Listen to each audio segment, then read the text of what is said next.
Olá, seja muito bem-vindo a mais um Hora da Educação com Marcelo Feres.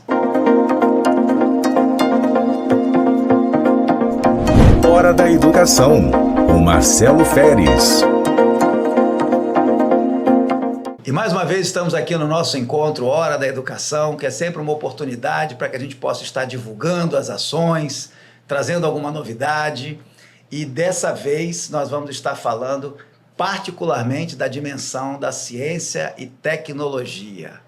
A gente sabe que a nossa secretaria mudou de nome e passou a ser desde 2021 Secretaria de Educação, Ciência e Tecnologia, o que nos traz novos desafios, mas que também potencializa que a nossa rede municipal possa estar dialogando mais proximamente da dimensão da tecnologia, que é uma necessidade, não só para nós enquanto cidadãos, mas como educadores, sobretudo, e principalmente se a gente põe em perspectiva os avanços futuros da nossa cidade, da nossa região. E para que a gente possa conversar um pouquinho sobre essa dimensão da ciência e tecnologia e trazer aqui algumas novidades de edital, eu quero convidar para estar com a gente o meu amigo, antes de tudo, professor Henrique da Hora. Por favor, fique à vontade. Grande Marcelo Feres, meu professor. Pouca gente sabe disso, apesar de eu hoje parecer estar mais velho que você foi meu professor lá. A gente estava conversando um pouquinho antes aqui do podcast, do início do podcast, foi lá para 2000, 2001, tem 20 anos de amizade nisso aí. Sim. E eu lembro que a primeira vez que eu fui a Brasília foi a um convite seu para o programa GESAC, que era um programa de... não é distribuição a palavra que se utiliza, era de... distribuir o acesso à internet em lugares diferentes, do Ministério das Comunicações. A gente está falando de 2006, 2007 talvez, ou seja, temos aí bastante história aí para a gente colocar, e nossa história, nossos caminhos se cruzam novamente, agora com ciência e tecnologia. Exatamente, é um prazer te receber aqui, antes de mais nada, e dizer que essa forma, né, como a nossa cultura institucional, você, à época, no primeiro momento, como aluno de curso técnico, como eu também fui, Exato. E depois retorna a casa como professor do nosso Instituto Federal Fluminense. Né? Com muito orgulho. Tive essa oportunidade também, e a gente sabe, né, como que essa cultura institucional ela permite que a gente possa estar contribuindo, não só para dentro, mas também como para fora. Né? É o teu caso, é o meu caso, então isso para nós é muito importante. E hoje, Henrique, nós vamos falar um pouquinho de ciência e tecnologia, mas numa perspectiva de como a nossa secretaria, juntamente com a Tec Campus, numa parceria que já vem acontecendo e que agora a gente traz novidades. Eu estou falando do nosso Programa Municipal de Apoio a Startups e também do Programa Municipal de Apoio à Economia Criativa, que é uma ação que a gente faz em conjunto, a Secretaria de Educação e também a Tec Campus e outros parceiros. Isso. Fala um pouquinho para a gente quais são as suas... Primeiro, vamos começar olhando para trás, né? Observando como a gente tem evoluído, porque a gente vai trazer novidades agora, mas desde que quando nós começamos, como é que você percebe essa evolução? Vamos dar um passo atrás, que é muito importante entender, porque quando a pessoa olha somente o edital, você fala, só existe isso. Não, existe toda uma filosofia, existe todo um conceito por detrás disso, que é o que a gente tem falado muito da educação empreendedora e também uma educação emancipadora. Vamos falar que o nosso arranjo produtivo local, isso era muito falado antigamente e ainda é muito baseado no petróleo. Então, os nossos estudantes da rede municipal, da rede dos cursos técnicos, eles querem fazer os cursos técnicos para trabalharem lá. E o que aconteceu? Você tem empresas de fora que vêm para cá, oferecem emprego, trabalho aqui, o que é muito bom. Isso eu não acho ruim, não. Só que nós temos uma comunidade universitária de aproximadamente 25 mil estudantes. Se a gente colocar os cursos técnicos e os profissionalizantes, a gente nem tem esse número na ponta da língua, teria que somar todo mundo. É muita inteligência instalada aqui. E a gente pensa, poxa, essa inteligência está instalada aqui. Quer dizer, então, que a única opção para eles é trabalhar para uma grande empresa de fora? Tá, pode ser. É uma opção válida, é uma opção justa. Só não que é a única. Não é a única. E quando a gente fala de desenvolvimento regional, a gente tem uma população que é protagonista da sua própria história, a gente está falando sim de empreendedorismo. A gente está falando de uma cultura, e a secretaria está fazendo a sua parte para incentivar essa cultura, que surjam novas empresas. Quando a gente olha o estatuto social de uma empresa, ela está ali que ela tem que gerar riqueza. Então a gente vai gerar riqueza do nosso território por meio dessas startups. Aí pergunta, mas eu posso gerar por meio de um grande empreendimento? Pode, mas é mais difícil. Eu posso gerar essa riqueza por meio de outras ações? Posso. Mas quando eu pego os estudantes lá em tenra-idade, lá quando eles estão ainda no início, e começo a falar para eles, que quando nós estudamos, década de 90, meu Deus, foi milênio passado, não foi? O mundo mudou muito, né? Os nossos professores falavam pra gente: olha, se você for um bom estudante, você pode trabalhar para uma grande empresa. Você vai trabalhar para uma Petrobras, para uma Schlumberger. E isso é válido, isso é bom.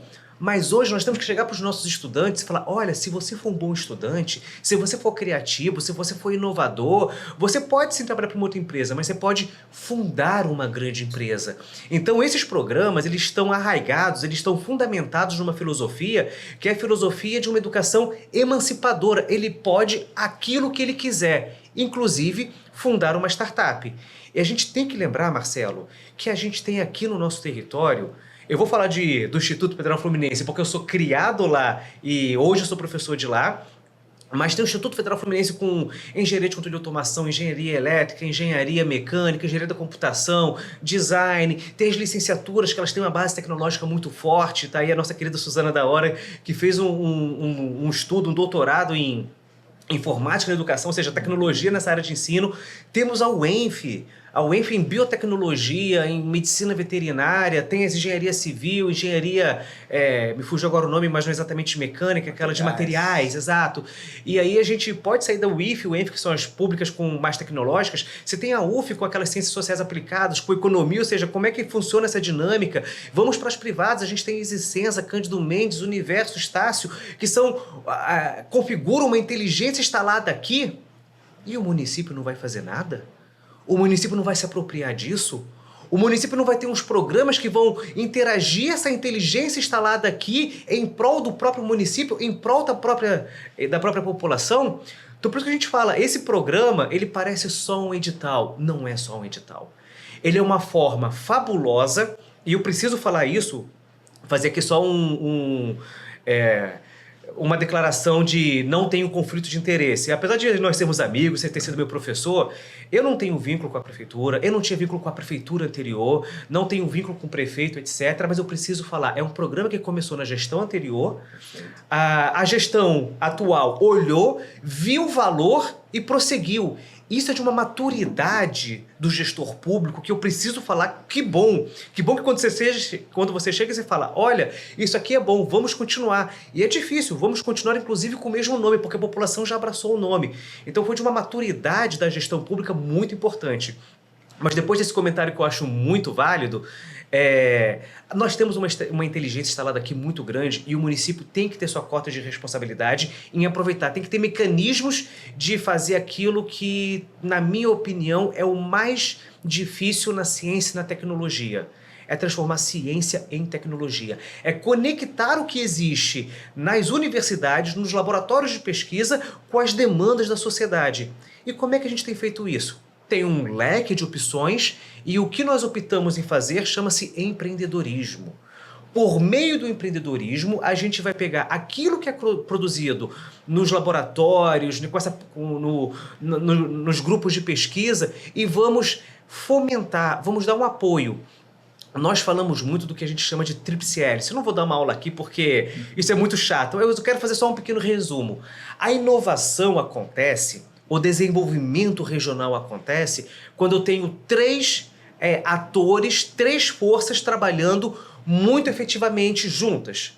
Primeiro, a gente chama de mercado, é o setor produtivo, ele vai dar as demandas. Segundo, são as universidades, a gente chama de ICT tecnicamente, Instituição de Ciência e Tecnologia. É o ENF, o Instituto Federal, aqui poucas pessoas sabem, mas a gente tem uma universidade federal rural que só faz pesquisa aqui, a gente tem uma cana-de-açúcar fantástica por conta deles, eles trabalham muito também em parceria com a UENF. Então eu tenho o setor produtivo demandando, as universidades que têm inteligência instalada e o poder público.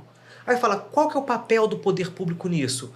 É diminuir o risco, é viabilizar as coisas, é criar os programas para que isso aconteça. Então, tanto o programa Startup Campus quanto o programa da Economia Criativa, ele vem ser uma responsabilidade do poder público municipal via Secretaria de Educação, Ciência e Tecnologia para viabilizar isso, para que a nossa população tenha mais opções e O empreendedorismo, como eu repito sempre, é uma forma fabulosa de retornar à sociedade aquilo que dela recebemos. Eu recebi meu mestrado, recebi meu doutorado, recebi minha graduação, recebi meu curso técnico, você também, eu sei que também. E como é que eu retorno isso? Por meio do empreendedorismo. A gente tem aqui nas nossas escolas municipais o programa Mais Ciência. Quantos desses estudantes que fazem parte do programa Mais Ciência não estão com uma ideia de uma startup? Poxa, eu poderia fazer isso, isso, isso. A gente tem que ter um ambiente local onde ele possa lançar sua startup. Ele não precisa ir para o Rio de Janeiro, não precisa ir para São Paulo, ele não precisa sair do país. Ele pode ter essa oportunidade aqui no território de Campos. Então, antes de falar do programa Startup Campus, Economia Criativa em si, a gente precisa compreender de onde ele vem. Ele vem ali de um longo relacionamento entre o poder público municipal e o poder das universidades ali consolidado na incubadora e que retorna para a sociedade aquilo que dela recebe. Tem um negócio fantástico que está acontecendo agora, que foi da segunda edição do programa. Foi a sua primeira edição quando você estava como secretário, que você lançou o edital, que é a DAP Web. Existe um desafio muito grande que é a gestão de florestas. A gente vê que aí está crescendo a floresta, diminui floresta, tem queimada, enfim. Só que era tudo feito muito manualmente. A solução para uma gestão de floresta, de reflorestamento, de cuidado com a natureza, ela não sai de outro lugar que não daqui. Com campistas sendo fomentados pelo poder público municipal, criando soluções, gerando emprego aqui, gerando oportunidade de estágio, não só estágios de emprego, mas oportunidade de vida. Quem está nos assistindo, Marcelo, vou até parar de olhar um pouquinho para você, olhar para a câmera. Quem está assistindo esse podcast tem que ter muito orgulho, porque a solução para a gestão de florestas aplicada no Brasil sai desse programa, sai dessa cidade. Às vezes você já cruzou com essa pessoa na rua e você não sabe, mas é uma inteligência desse município, é uma mente brilhante, nascida e criada aqui, Terra Goitacá, que a gente chamava de Cabrunco quando era criança, que com esse ambiente, com esse ecossistema em desenvolvimento, conseguiu prosperar. E é isso que a gente quer para toda a população, que prospere em via empreendedorismo e inovação. E você traz assim, uma explanação bastante ampla, que é importante para dar um sentido, né? Que não se trata apenas de um momento, de um edital. Mas eu vou te pedir para complementar. Você já trouxe a questão do exemplo da gestão de floresta, mas vamos trazer também algum resultado muito interessante e prático que quem está nos assistindo possa compreender. Tem aquele Pediu Farma. Você pode comentar um pouquinho, porque aí vai ver na prática como é que nasce esse projeto e como ele está hoje. Eu acho que isso complementa tudo que você já falou com um exemplo na prática do que está acontecendo no nosso município. O Pediu Farma é um que é mais conhecido, exato. O Pediu Farma eu já falei sobre ele bastante em diversos podcasts, eu vou deixar ele quietinho num canto. Eu vou falar sobre Menu Gás. O que é Menu Gás? É um estudante, ele terminou, se eu não me engano, a graduação, ele é aluno de EJA. Isso é muito inspirador, porque o Anderson Oliveira, ele é um aluno de EJA, ele teve dificuldade na sua formação, correu atrás, terminou a graduação, depois ele terminou o... No meu tempo a gente chamava primeiro e segundo grau, agora eu sei que o ensino fundamental e o médio eu ainda cometo essa confusão, eu peço desculpas. Mas aí ele foi lá, fez a graduação, etc. E ele entrou no programa, ele está gerando oportunidades de emprego aqui. E o que é isso? Quando você está em casa e quer pedir um iFood, a operação ela vai ser algo de compra e venda, a nota fiscal, o imposto vai ser cobrado lá, se não me engano, em Ribeirão Preto. Quando você pega um Uber, o imposto é cobrado lá em São Paulo. É tudo em São Paulo. Então o prefeito de São Paulo está feliz da vida. E a gente tem que fazer a nossa parte. Então a Menu Gás, ela está atuando, se não me engano, em 11 municípios, 3 estados diferentes. Ela está vendendo gás no Brasil inteiro, se não me engano, é região Nordeste, Sudeste, acho que tem uma no Sul, em 3 regiões. E ele é fruto do fomento do Startup Campus. Ela não seria possível sem isso. Ou seja, é um CNPJ a mais, é oportunidade de emprego a mais, é imposto a mais. E aquele estudante que está, poxa, o que vai ser da minha vida? Você pode trabalhar num comércio? Pode, o comércio ainda emprega bastante, etc. Mas se ele tiver habilidade, se ele tiver competência, se ele quiser optar por trabalhar numa startup, ele não precisa ir para São Paulo. Ele pode ir ali para Menu Gás, para Pediu Farma, para DAP Web, para Blitzer. A Blitzer também foi beneficiária do programa Startup Campus e hoje ela está organizando um combate de robôs, é um reality show de combate de robôs a nível Brasil. E esses meninos não teriam viabilizados sem essa força da prefeitura. A inteligência a gente tem. Falta esse empurrãozinho que o programa está fornecendo. E aí, Henrique, quando a gente fala, né, dessa dimensão da educação empreendedora que você chama a atenção, eu acho que esse é o grande ponto de inflexão que a gente pode ter. Porque quando você pensa em inovação, é claro que o cidadão comum ouve falar que essas inovações vêm pela tecnologia, vêm dos Estados Unidos, vêm do Vale do Silício, mas esquecendo que a criatividade é uma característica muito forte no Brasil, no brasileiro, né? A gente é capaz de criar, de inovar. Muitas das vezes, historicamente, a gente não tem capacidade de transformar isso efetivamente em produtos, historicamente. Sim. E na medida que a gente vai trabalhando a questão da educação empreendedora, você vai criando um ecossistema, que é o outro ponto que daqui a pouco eu vou pedir você para falar um pouco, porque eu me recordo, assim que eu iniciei também como professor no Instituto Federal, à época estava havendo um movimento de empreendedorismo no Brasil a partir das universidades, chegando também. Na época não existia Instituto Federal, eram escolas técnicas. E eu me recordo, principalmente fomentado pela UFMG, havia um professor, se eu não estou enganado, é Fernando Dolabella, mas posso estar enganado. Fernando eu tenho quase certeza, mas não me lembro exatamente o sobrenome dele. Depois ele fez um livro bem diferente, no jeito de comunicar. Mas o resumo é, na época se falava do empreendedorismo, mas numa perspectiva muito de isolamento. E aí, por mais que se tentasse trabalhar a questão da cultura empreendedora, parecia que aquele profissional ele teria que fazer tudo. E esse tudo acabava desmotivando num país que você já tem diversas incertezas. Então ele ficava, e a dimensão da gestão, e a dimensão contábil, a dimensão da tecnologia, até chegar lá eram tantas barreiras. E aí nisso a gente evolui na perspectiva da Tec Campus, né? Apesar de já ser algo conhecido no município, mas sempre tem alguém que está se apropriando agora, né? Fala um pouquinho desse histórico da Tec Campus e esse crescimento do ecossistema, que é isso que faz dar sentido a quem vem a entrar no edital agora, porque vai ser abraçado, vai ser acolhido por uma estrutura que já está aí há algum tempo e que ele não vai partir do zero, né? Eu acho que essa é a grande diferença de manter consistência num programa como esse. O programa Startup Campus, ele não é, olha, toma aqui a bolsa e vai ser feliz. Não, não é isso. Faz toda a diferença. Porque se fosse isso, daria errado. Existe um procedimento, existe um processo certificado, existe muita gente que pensou isso e isso já vem rodando há bastante tempo.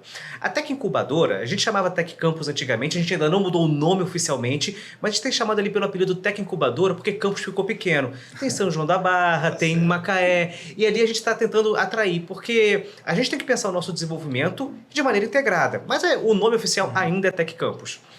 Então, ela nasce efetivamente em 2006, os documentos são assinados, logo depois desse movimento que você falou, teve uma incubadora de cooperativas no Instituto que não prosperou como a gente gostaria que prosperasse, teve uma incubadora na UENF que também não prosperou, e a gente falou, poxa, você está fazendo uma aqui, eu estou fazendo uma aqui, vamos juntar esforços. E os esforços foram unidos. Então, nasce inicialmente com a UENF e com o Instituto Federal, então Cefet Campus naquela época, e depois várias instituições vão aderir, a FAETEC, a Cândido Mendes, o Isicença, que a gente chama da hélice das universidades, né, do ensino. Depois vem a CDL, a Firjan, a SIC, a IC, que é o setor produtivo. Lembra daquela tríplice hélice que a gente tem que ter todo mundo para fazer inovação. Depois a própria Prefeitura de Campos, ela assinou, ela tem assento lá, a Câmara de Vereadores tem assento lá. Hoje nós somos 15 instituições que suportam a incubadora. É uma incubadora que ela não pertence ao IFE, ela não pertence ao ENF, ela não pertence a nenhuma das 15, ela tem um CNPJ próprio, só que ela presta contas a todo mundo. Lá eu tenho um mandato, eu tenho data de início, meio e fim. Se eu não me engano, eu estou há 1 ano e meio de terminar o meu mandato lá. É o 3º mandato, não tenho intenção de continuar, porque a gente tem hoje vários outros colegas que podem colocar lá, mas lá se caracteriza por um ambiente de apoio ao empreendedorismo. Ou seja, eu não vou somente dar uma consultoria para você, vou fazer um plano de desenvolvimento, inicialmente em 5 áreas, e quem é que vai dar essas consultorias, essa mentoria? Não é um professor que é proibido de empreender. Eu acho isso muito ruim na nossa carreira. Eu sou professor do Instituto Federal. Como professor do Instituto Federal, eu tenho uma dedicação exclusiva, os colegas da UENF também, e existe um momento da minha carreira que eu tenho que ensinar você a empreender, sendo que eu sou proibido de empreender. Eu acho que a lei é muito boa, né? É paradoxal.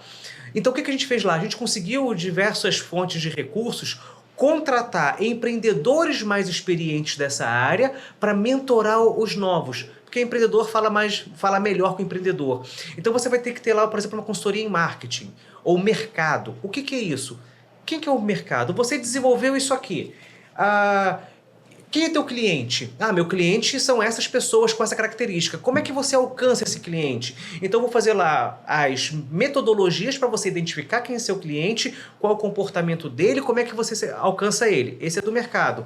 Vai ter lá, por exemplo, do comportamento empreendedor. Tá, você é muito bom em A, B e C. Só que para isso ir para frente, eu preciso de C e D.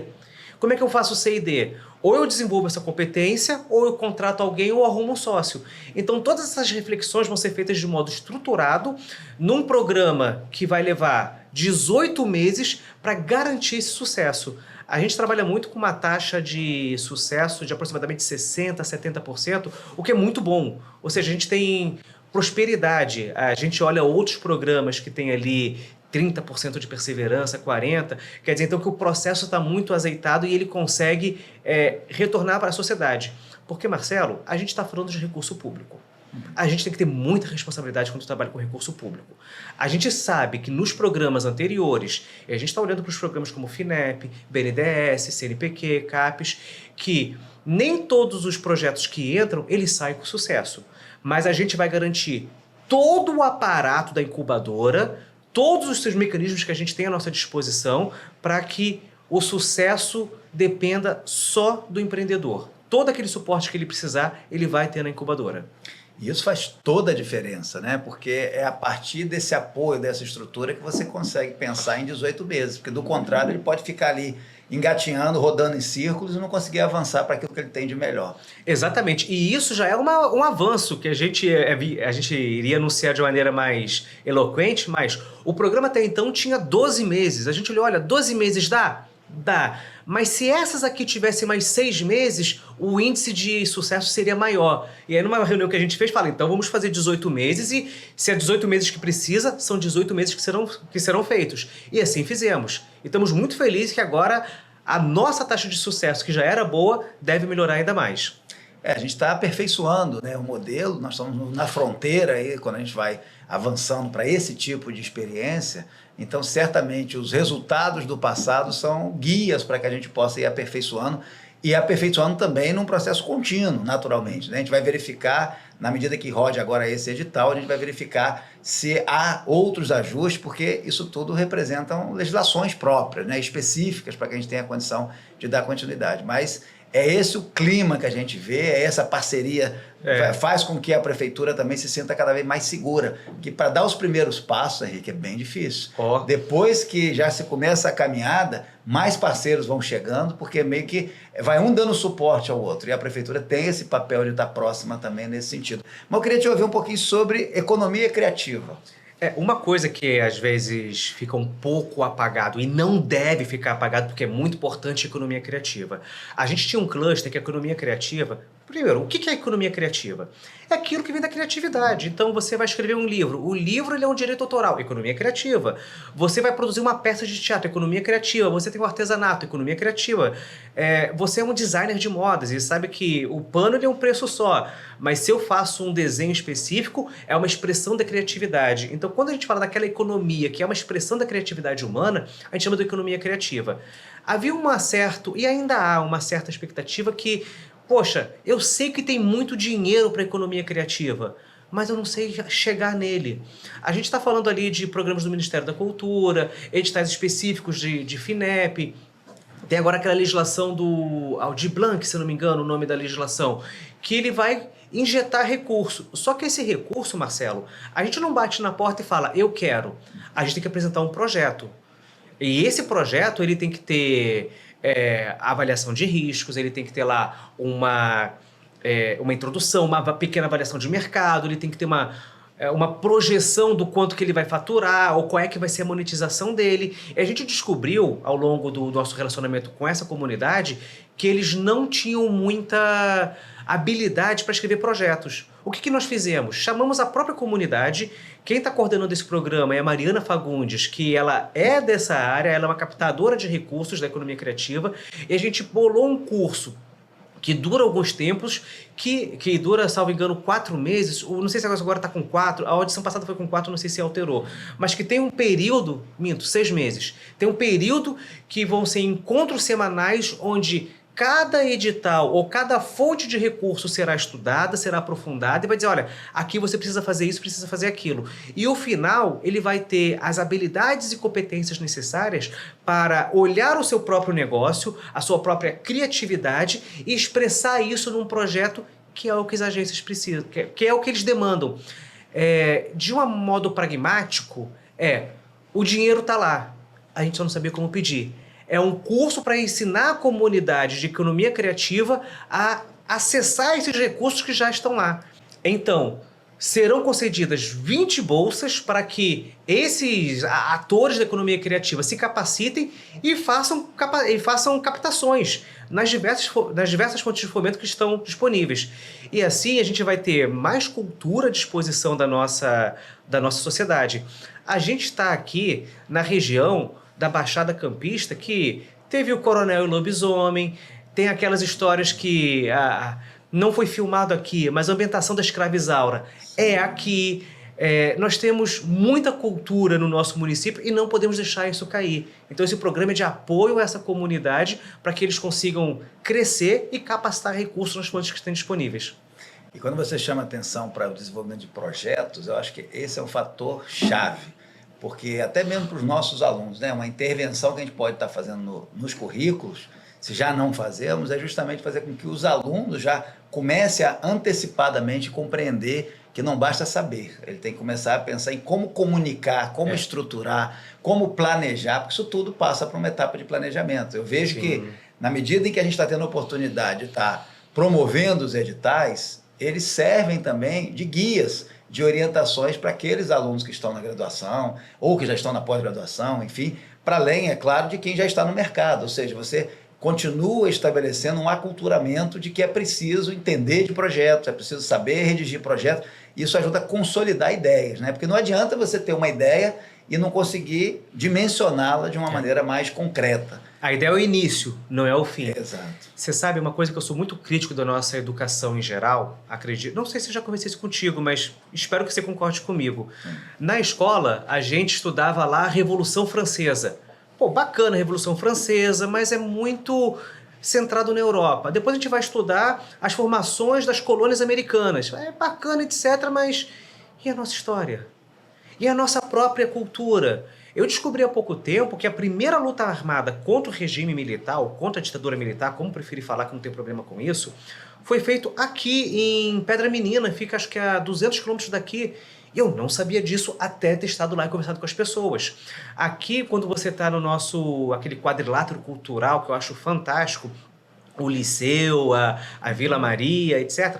Nós temos ali hoje onde funciona a Câmara dos Vereadores. Ali tem uns bustos de figuras campistas que a gente não sabe. Você é nerd como eu, se lembra do Vida Longa e Próspera, do Capitão Kirk? Poucas pessoas sabem, mas existia um Capitão Kirk em Campos antes da série, que ele era o patrono da aviação do Exército. E, salvo engano, ele morreu naquela guerra do 1932, ali de São Paulo. Me fugiu agora o nome da batalha. Também não tenho certeza se foi esse.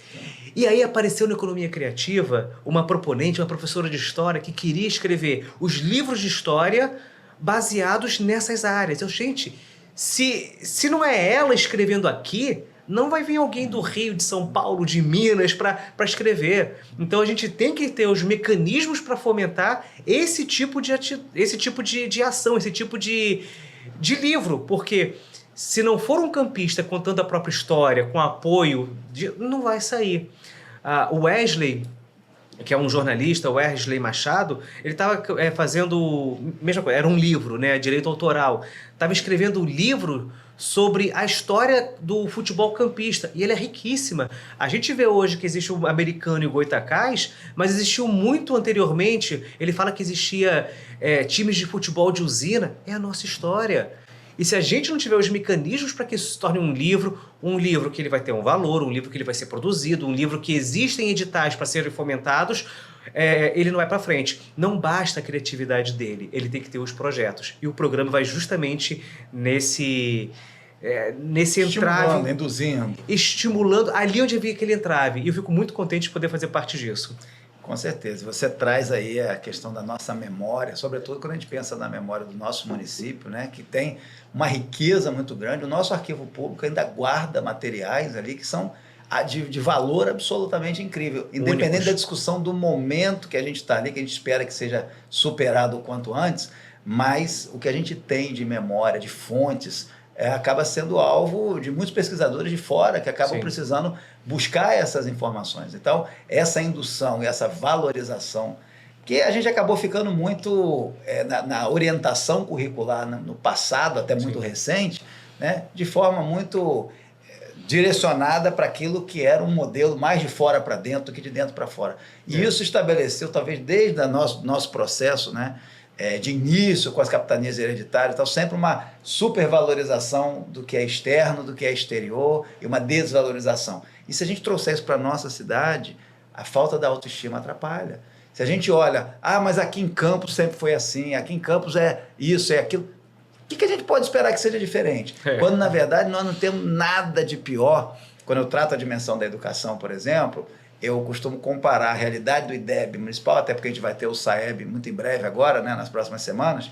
Eu costumo comparar municípios com mais de 100 mil habitantes aqui da nossa região, por exemplo, como é o caso de Macaé, como é o caso de Itapiruna, que de maneira consistente estão entre os 10 melhores IDEBs, né, do estado do Rio de Janeiro. Pergunto, o que Campos tem ou não tem que o impeça a estar também dessa mesma forma? E essa é uma pergunta que eu acredito que hoje já se começa a perceber que a resposta a gente não tem nada que limite e temos que caminhar com consistência, que eu acho que é a grande questão que vale, aí eu estou pegando uma palavra de base, né? A consistência, independente de mudança sob o ponto de vista de viés partidário, a viés de gestão política, e o mesmo vale para esse modelo de política pública quando a gente fala da inovação. Você não pode ter solavanco, porque trocou A, trocou B, não pode. Você hoje está dirigindo, né, essa instituição, em algum momento não será mais você, mas tudo aquilo que está sendo construído, que é o que a gente chama de política de Estado, mas que no nosso país, muitas das vezes, a coisa fica delimitada a períodos de governo que acaba interrompendo. Você logo no início chegou a destacar a importância desse programa, né, como a gente fala, né, de um apoio a startups, por exemplo. É importante que o município tenha. Se foi um acerto da gestão passada, se houvesse outros, a gente também iria estar dando continuidade. Esse é o olhar maduro, sim, de quem está buscando consistência.